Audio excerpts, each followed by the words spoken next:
Pawan Kalyan fans. ఆయన బర్త్‌డేని చాలా బాగా సెలబ్రేట్ చేశారు. కొంతమంది వరద బాధితులకు సహాయం అందిస్తే, ఇంకొంతమంది ఫ్లెక్సీలు పెట్టి, కేక్ కట్ చేసి, టపాసులు పేల్చి సినిమాలకెళ్లారు. పాలాభిషేకాలు ఇలా చాలా చేశారు. ఆ కొంతమంది ఫ్యాన్స్‌కి చెప్తున్నాను. విజయవాడంతా ప్రాణాలు గుప్పెట్లో పెట్టుకొని వరదల కారణంగా ఆకలి లేని రాత్రులు గడుపుతున్నారు. తాగటానికి మంచినీళ్ళు కూడా లేకుండా. అలాంటి వాళ్ళను చూసి కూడా పవన్ కళ్యాణ్ ఫ్యాన్స్ వాళ్ళకి సహాయం అందించకుండా ఇలా సెలబ్రేట్ చేసుకోవటం చాలా బాధాకరం.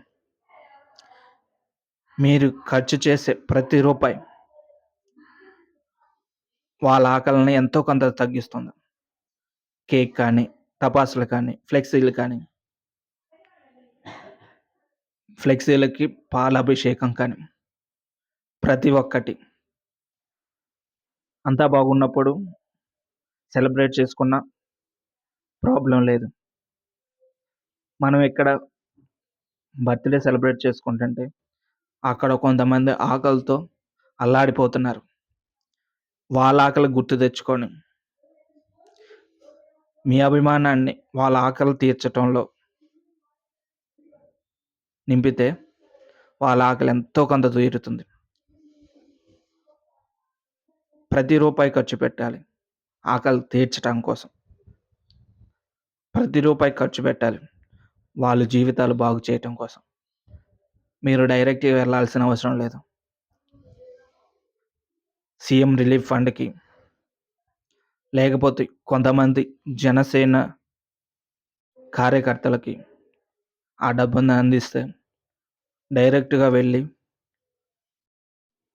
ముంపులో ఉన్న ప్రజలకి ఆహారం, నీళ్ళు, పాలు ఇలాంటివి అందిస్తారు.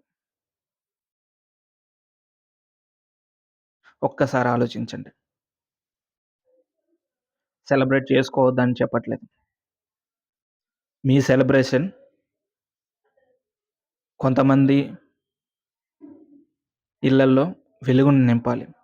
అంతేకాని మీ సెలబ్రేషన్ మీకు హ్యాపీనిస్తే సరిపోదు. కొంతమందికైనా సహాయపడదాం. వాళ్ళలో వెలుగు నింపుదాం. జీవితాంతం వాళ్ళకి గుర్తుండిపోదాం. జై హింద్.